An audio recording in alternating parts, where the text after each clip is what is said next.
An unprecedented constitutional collision is unfolding in Washington. A political faction aggressively campaigns against an administration they label as authoritarian, warning that democracy is at risk. Yet, simultaneously, breaking news confirms a federal investigation is seeking interviews with their own colleagues, lawmakers who allegedly instructed career federal personnel, including officers in the military and intelligence sectors, to actively ignore the lawful orders of the commander-in-chief. When the very guardians of the rules are accused of urging subversion from within the system, where exactly does the real threat to institutional stability lie? Stay with us as we break this down in our in-depth discussion right here on News Focus Podcast. And if you find our reporting valuable, please hit the like button and subscribe to support our channel. We truly appreciate it. Welcome to this deep dive. We're unpacking a really high-stakes radio interview. It was supposed to be, a routine thing for a prominent Democratic lawmaker. Yeah, a friendly chat, a softball interview, basically. Exactly. But it turned into something else entirely. It became this meticulous cross-examination that just completely challenged her core political narrative on, well, everything. Yeah. Executive power, border enforcement, you name it. And what our sources are suggesting is that this wasn't just a tough interview. It was, a complete on-air collapse of her entire argument. And the reason why is pretty simple. The host came prepared. He had specific data, he had timelines, he had the receipts, so to speak. Well, it really shows you a critical shift in how political messaging is being received now. Lawmakers, they often rely on these comfortable, familiar media spots. Right. Places where they can use generalized slogans and, broad condemnations, and they just get accepted without any real challenge. But this interview just broke that mold completely. It did. The sources suggest she walked in expecting to deliver this rehearsed monologue, all about authoritarianism and corruption. The standard talking points. Yeah, the standard talking points.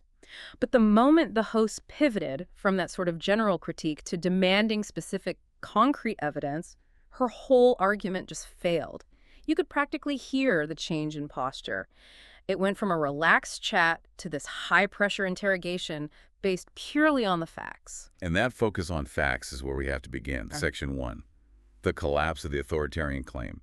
The host went straight for the jugular, right at the heart of the Congresswoman's main political theme. Mm-hmm. She had been, relentless in her public attacks, using all the buzzwords, authoritarianism, kleptocracy, the illusion of power. But the host's refusal to accept what he called slogan shouting was immediate and absolute. And what's so fascinating here is the strategy. He demanded specificity. He didn't debate the definition of authoritarianism or anything like that. He just accepted her premise, her accusation, and then demanded she ground it in current reality. And the specific demand was so simple. Name one concrete example of what President Trump has done since returning to office in 2025 that actually qualifies as an authoritarian action. And that is such a crucial pivot point, because in political talk, these accusations of authoritarianism are, they're often linked to predictions, what might happen, or vague references to things in the past. Right, it's always about what's coming. Exactly. But by restricting the scope to current verifiable actions in the 2025 administration, the host basically created this evidential vacuum. He took away all her wiggle room. And what was the result? Silence. According to those who were there, it was palpable, just dead air. When the lawmaker finally did try to respond, she just cycled back to the same buzzwords: kleptocracy, corruption. But she couldn't give him that one concrete action he asked for. Because there wasn't one. Well, the core requirement to justify a claim like authoritarianism is documenting state repression, right? Yeah. Jailing your political opponents, dissolving democratic institutions, banning dissent, seizing the press. And our sources confirm the host just laid out the counterfacts one by one. Yeah. President Trump has not jailed a member of Congress. He has not dissolved any fundamental democratic institutions. He hasn't banned speech. Yeah. What he has done is use his executive powers, mostly around border enforcement and regulatory changes. And that highlights the critical gap. Her rhetoric was rigid, it was rehearsed, but it completely lacked any evidential support related to the current administration's record. The analysis here is that she was relying on a political vocabulary that, it was effective in the last political cycle. Yeah. But it failed completely when measured against the present verifiable use of executive power. Her most serious accusation authoritarianism was, when it came down to it, totally unsupported by any evidence she could bring into that studio. So when the journalist insisted on specifics, The entire argument it vaporized. It left nothing but the sound of, political alarmism totally detached from any recent action. it really sets a precedent for how these kinds of political accusations should be challenged. You don't have to argue the merits of a policy, just demand proof of the process. Exactly. I mean, when you accuse a sitting president of fundamentally undermining democracy, that's a serious charge. It has to be based on more than just, political discomfort with their policies. It has to be based on measurable acts of oppression or systemic subversion. And those were the receipts the Congresswoman just did not have. So following that initial breakdown, the interview pivots immediately to an issue that was dominating the national headlines. That's Section 2, the D.C. shooting context. This brutal attack in the nation's capital, carried out by a foreign national, had just dramatically fueled this national urgency for aggressive border enforcement. So that incident, it provided this really intense, urgent backdrop for the rest of their conversation. The timing was just strategically devastating for her. I mean, the question became unavoidable. Right. Why, at a moment of heightened public fear, a demand for security, and this is all driven by a concrete criminal act, why was her political party at the same time fighting the administration's large-scale deportation surge? And her initial response was, well, it was a reflexive pivot. She started muttering about the vague need for comprehensive reform. But that shield just failed instantly. The host interrupted her, and not with an opinion, but with a question that demanded accountability for policy outcomes. His question was, why had her caucus actively blocked enforcement measures that could have potentially prevented cases like the D.C. shooting from ever happening? And you see this central conflict right there. It's the conflict between these long-term political goals and the immediate tangible needs of public safety. The rhetoric of comprehensive reform, while important, it sounds completely hollow when people are actively seeing the consequences of current enforcement failures play out in acts of violence right in their communities. Policy disconnect is just massive. It is. You cannot simultaneously demand these long-term structural changes while you're actively obstructing the use of existing legal enforcement tools that are designed for immediate security. And to really close that policy trap, the host brought in the receipts on specific legislative failures. The first thing he focused on was the failed border bill. The Congresswoman, she stuck to the narrative, right? She blamed Republicans for blocking it. And this is where we have to dig into the structural details that our sources revealed. The host pointed out that this blame game was undermined because internal Democratic sources themselves had admitted that the bill was fundamentally flawed, that it was structurally broken. That's a critical nuance, isn't it? Oh, it's huge. If the opposition blocks a bill, that's just political warfare. That's business as usual.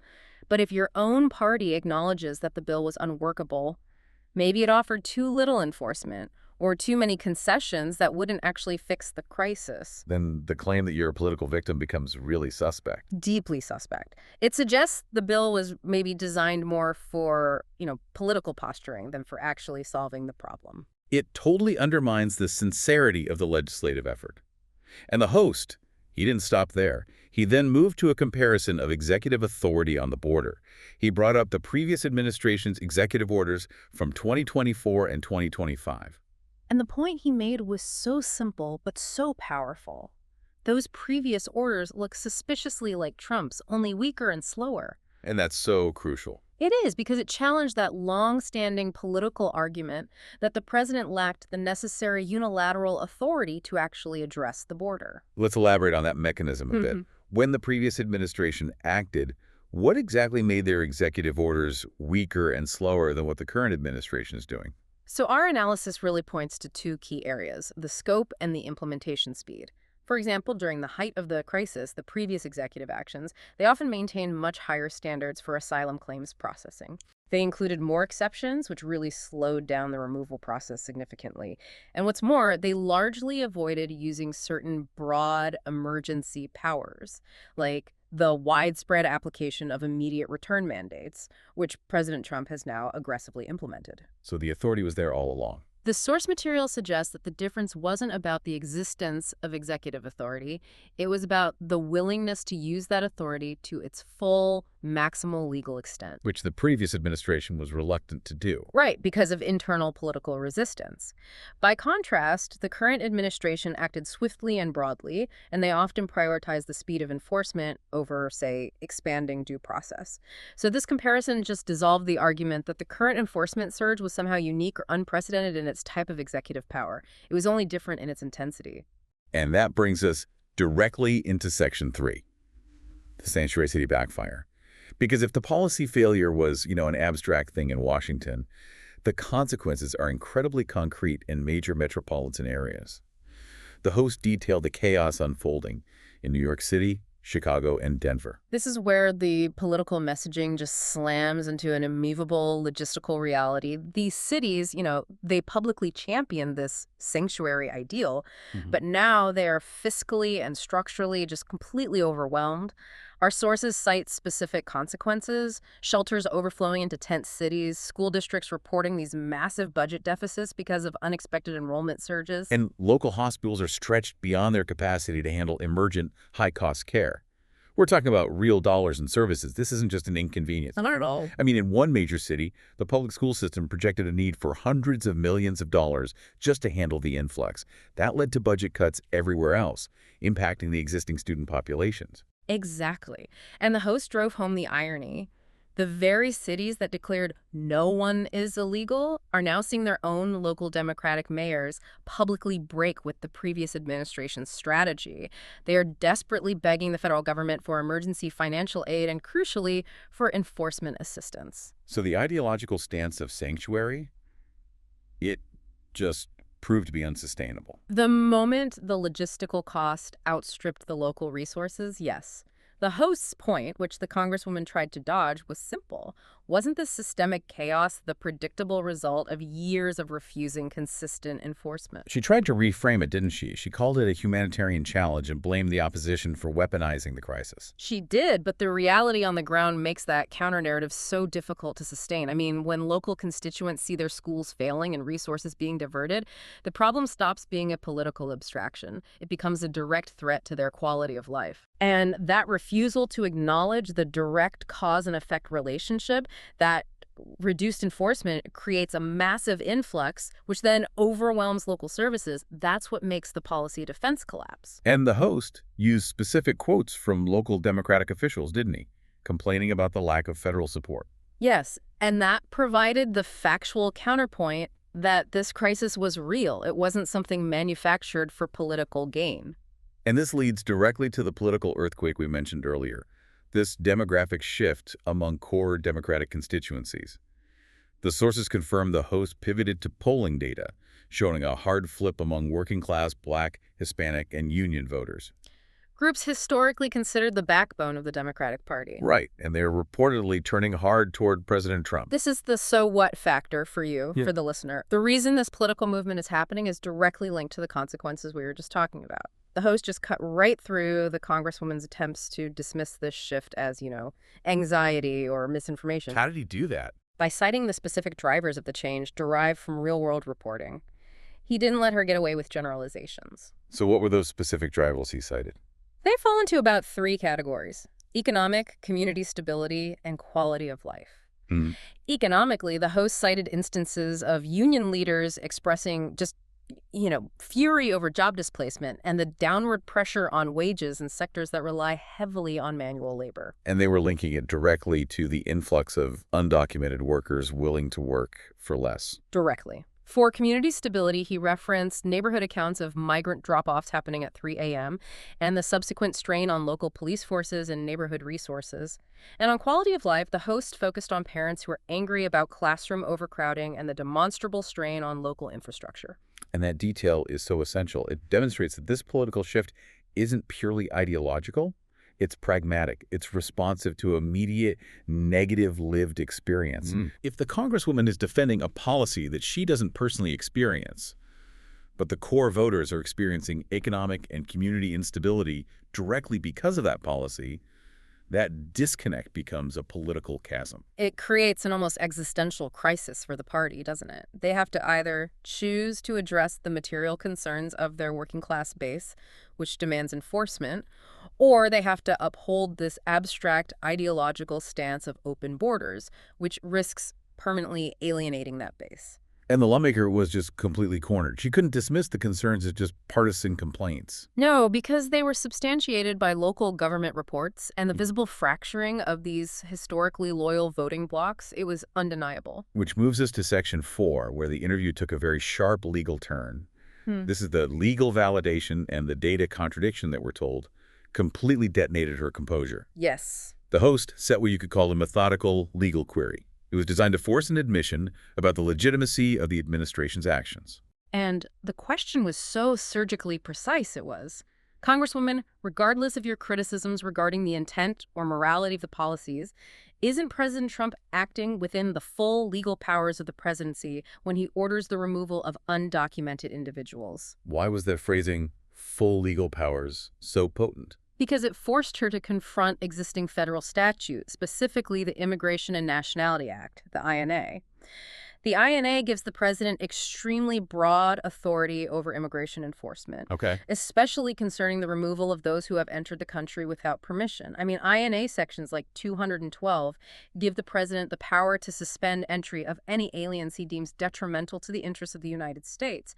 So to deny that the president had this legal authority, that would be to make a false legal statement. One that's easily refuted by decades of Supreme Court precedent. Exactly. The courts have consistently granted the executive branch vast discretion in this area. So she had no rhetorical escape route. Answering no would be factually incorrect, but answering yes would validate the legality of the very policy she was fighting. A complete trap. And under that pressure, our sources confirm she just blurts out the truth. She makes the stunning admission on air that Trump's deportation efforts do fall within legal authority. Wow. And that admission, whether it was accidental or forced, it completely undermined the central, years-long opposition narrative that these enforcement actions were fundamentally illegal or an overreach of executive power. And the immediate follow-up from the host was described as devastating. He said, if it is legal, then why do you oppose it?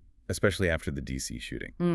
And that question just strips away the legal justification for her opposition, doesn't it? It leaves only a moral or a political argument. An argument that immediately looks incredibly weak when you're confronting it with the immediate threat to public safety posed by that D.C. incident.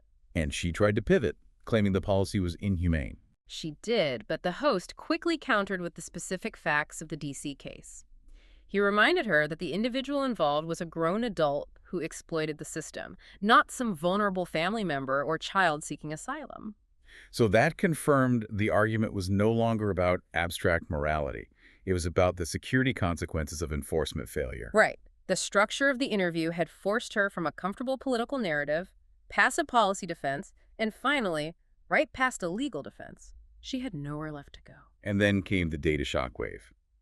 This addressed her reliance on these really outdated talking points. She reiterated the old Democratic line that, most undocumented people are visa overstays. And this is just a textbook example of political messaging lagging way behind the ground reality. I mean, historically, that talking point was accurate. It suggested the crisis was primarily a bureaucratic failure, people coming legally and just staying too long. Right.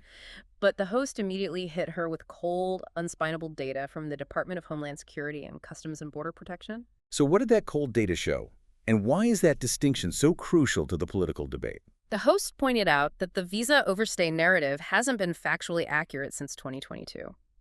Under the previous administration, illegal entries, so people physically crossing the border without permission, had surpassed visa overstays by historically large margins. And that data shift fundamentally redefines the nature of the crisis. Completely. How so? Well, if the majority are overstays, the solution is primarily administrative. Better tracking, visa vetting, document processing. It's an internal bureaucratic failure. However, when illegal entries far surpass overstays, the crisis shifts. It becomes one of massive, visible border enforcement failure. This means millions are flooding across the physical border, bypassing all the systems. It requires a hard enforcement and security response, not just an administrative tweak. So the host's question was essentially, if the data shows the crisis is primarily about enforcement failure at the physical border, Why is your political rhetoric still geared toward a 2015 administrative problem? And that kind of factual challenge, based on her own government's data, is just impossible to pivot away from.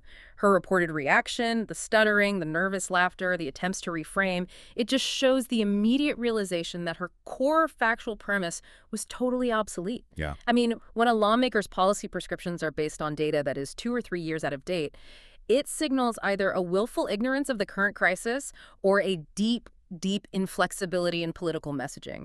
This data point wasn't some minor detail. It was the foundation upon which her entire enforcement opposition was built, and it just crumbled instantly. That collapse sets the stage for Section 5. The bombshell twist, the federal investigation, and the undeniable hypocrisy of the authoritarian narrative. Just as the Congresswoman was trying to regain her footing, the host introduced breaking news. The FBI was requesting interviews with Democratic lawmakers. And this is where the constitutional stakes just become incredibly high. And the contrast with the Congresswoman's rhetoric becomes, well, stunning. The investigation centers on lawmakers who allegedly encouraged military and intelligence officers to disobey illegal orders. Let's clarify the gravity of this for a moment. Why is encouraging federal personnel, particularly military and intelligence officers, to disobey orders a potential federal crime? And why did this news send such shockwaves through Washington? Because it fundamentally challenges the chain of command and the rule of law within the entire federal government. I mean, for military personnel, encouraging defiance against the commander-in-chief can violate the Uniform Code of Military Justice, the UCMJ. And for intelligence and civilian federal personnel, it could fall under federal anti-conspiracy statutes, depending on the nature and specificity of the instruction. The sources emphasized this was not about abstract speeches. Right, this wasn't just a tweet. Not at all. It involved direct communication with federal personnel attempting to induce resistance. The implication is an attempted internal subversion of the executive branch, Which immediately shattered the Congresswoman's entire narrative live on air. She just spent the whole interview warning of the president's authoritarian threat. Yet members of her own political circle were now under federal review for potentially illegal acts aimed at subverting the executive branch's authority. The contrast is just devastating. The host delivered the counter-argument perfectly. He said, President Trump has not targeted and jailed members of Congress. He has not weaponized the DOJ against lawmakers. But members of her party are under federal review for actions related to encouraging defiance within the very structures they claim to protect. And this fundamentally destabilizes their claim that the current administration is the sole existential threat to democracy. Absolutely. The host then used this moment to pivot to the actual record of government weaponization, forcing a comparison between her rhetoric and the documented actions taken under the previous administration. And this deep dive into the historical record is so crucial for listeners to gain some perspective. It is. The host listed aggressive enforcement actions that occurred before the current administration took office, providing concrete evidence to counter the broad claims of current authoritarianism. Let's detail those specific examples that were cited in the source material just to give the listener the full picture. Okay, so first, there are the high-profile prosecutions of political opponents. The host cited Peter Navarro and Steve Bannon, both of whom were jailed, and he noted that the legal processes against them, while initiated by official channels, were seen by many critics as uniquely aggressive exercises of government power against perceived political enemies. And beyond just the individuals, the sources also point to broader actions against conservative groups and activists. Absolutely.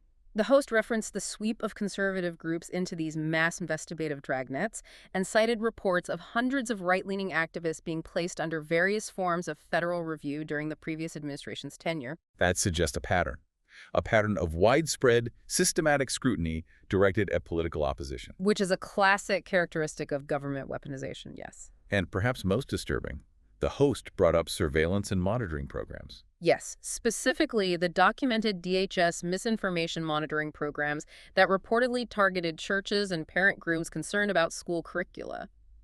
The claim is that federal surveillance capabilities spiraled beyond its legal authority in these instances. They were using government resources to monitor and compile data on domestic, nonviolent political and social groups based on their perceived right-leaning ideology. So these are concrete, documentable instances of enforcement agencies being used aggressively against political opponents or domestic groups. Exactly. And the host's final devastating question in this segment brought it all home. He asked, If Trump really is the authoritarian, then why were all the aggressive and arguably questionable enforcement actions taken under the previous administration? And that question, it requires an answer based on facts, not on fear. Right.